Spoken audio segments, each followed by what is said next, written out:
Kristaps Porzingis and the Boston Celtics have done it again, winning another game that, quite frankly, they don't even need to win. They're locked in at that 2 seed. They don't need to win these games, but they say, you know what, let's stay competitive. Let's continue to try to win these games. And tonight, they did. Kristaps Porzingis, 34 points, 8 threes from downtown. Look at this play in overtime, by the way. Right, you guys can see here, 112, 112. We're going to try to run this high pick and pop. We're going to see that it doesn't work initially. They're going to maintain the defender, not switch, but we're trying to generate a switch or an initial double team. So it doesn't work, and ultimately we say, you know what? Let's run it again. Now this time, you're going to see Derek White act like he's going to use it and then spin back this way. Now what it does is because Jalen Brunson overcommits to getting over that screen, right? Overcommits, we spin. Now we create that rotation from the big to get in front of the driving Derek White. He's obviously going to stay on Derek White as well. And watch this, as we kick, we're going to get nice over that pass. And now we have not only the separation, but the size advantage from Porzingis. And he drains a massive 3 here at the end of the shot clock to put the Celtics up by 5 or 3. In this video, we're going to break down a bunch of film, not only on Kristaps, but on this game. We're going to show you how they won and how they were able to just secure another W. 59-20, man. Let's go. Let's dive into some film. All right, now, guys, you know what's stupid? Is when you have the versatility to not only play a 5-out system, but also when you're able to spread the floor like the Celtics. Jaylen Brown can shoot threes, Derek White can shoot threes, Jrue Holiday can shoot threes, Porzingis can shoot threes, Jason Tatum can shoot threes, right? But the difference about this team right now is, look at this. Tatum's going to lose the ball with about 7 seconds left to go on that shot clock, right? And instead of Porzingis resetting, he says, you know what? If you're going to give me this separation, and I know what you guys are thinking, what? What do you mean that separation? The dude's at the half-court logo. He says, you know what? I'm going to pull this thing. With 6 on the shot clock, they had plenty of time. And they're like, whoa, what in the world? Drains that thing. I mean, what? How do you guard this? Please tell me, how do you guard this? The answer is you don't. You can't. All right, this is another beautiful play. We love to run Porzingis as that playmaker at the top of the key, okay? He does an unbelievable job, and honestly, I think he deserves a lot more credit. Right, give him the credit. He's a very good playmaker. So what we're going to set up is a fake DHO with the screen here to Derek White. Now, off the fake DHO, we want to roll Sam Hauser to the basket, and the mission here is to get Shamet or that defender to overcommit, hedge over, and also have that guy fight over the screen. Now, if this takes place perfectly, boom, we get a wide open lane to the basket. Look at Porzingis read this perfectly. All he's doing is reading Landry Shamet overcommit to the other side of the screen. And since Karl-Anthony Towns is on Jaylen Brown, he really can't overcommit on that roll to the basket. And Sam gets a wide open layup. Guys, yes, Porzingis is a great scorer. Yes, he's a great shooter.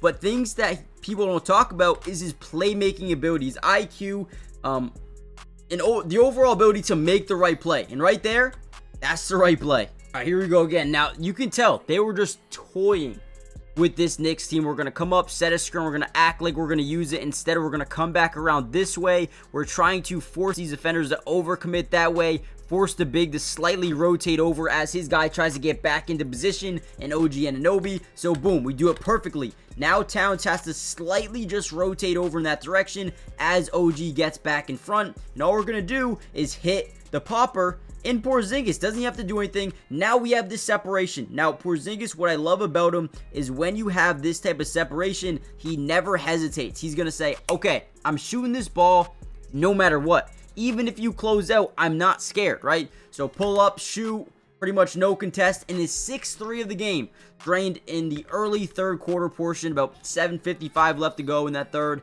and he drains a 3 from downtown. This dude right here is the biggest X factor in the playoffs. If and only if the Celtics can keep him healthy, I think they are a clear shot to win another championship this year. And think about it, they didn't even have this guy for the majority of the playoffs last year. I mean, 99% of it.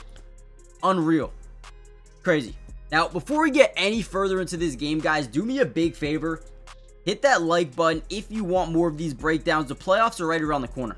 Okay, so if you guys want these throughout the entirety of the playoffs, hit the like button. More importantly, make sure you guys comment down below P2. Not only will that tell me that you guys want more of these breakdowns, but you're excited, you like them, and you want more going forward. Lastly, make sure you guys subscribe. It's free. It doesn't cost anything. And, like I said, Got you guys covered. So now we're in transition. First thing we notice, Karl-Anthony Towns last man back, which means you're not allowed to set up in your half-court set defensively. It kind of puts that defense into a blender, right? They're always rotating in transition.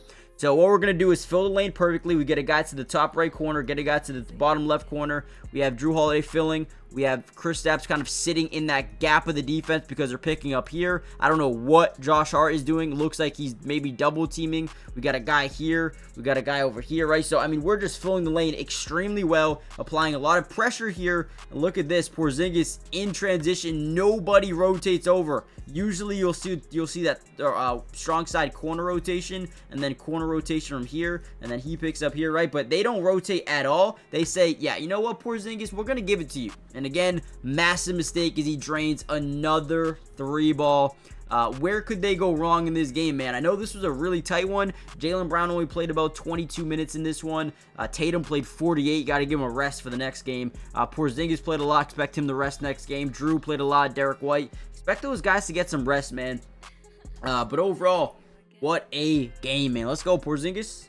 Now, I think before we head out of here, we need to give a little bit of credit here to Jason Tatum, man. Down by 3. You know, a lot of times I'm always like, oh, why we give it to Tatum every time? Why not? Like, I probably would have been saying, and I was saying, why not just give it to Porzingis, man? This dude is on fire, and ultimately they ran him on that pick and pop.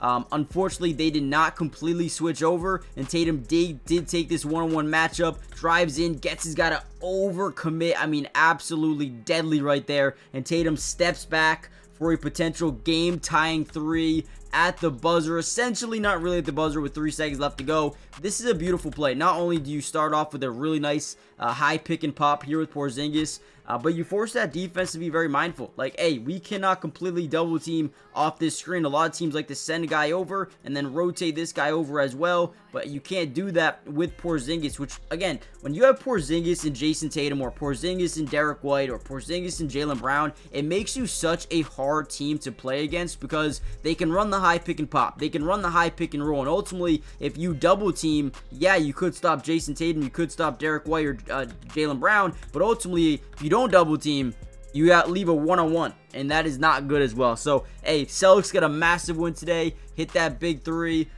You know, they got a nice little bucket there. Holiday hit some free throws. Porzingis hit some free throws. Jalen Brunson had a nice little stop and pop mid-range. He always hits those. Ultimately got that 3 by Porzingis on this high pick and pop off the double. Had the mismatch, shot over him, easy money. And then ultimately that was it, man. Got some free throws, played some good defense, and won the game. So, guys, hit the like button, subscribe to the channel, join the family, turn on post notifications, and I'll see you guys in the next update, which should be very, very soon. Peace.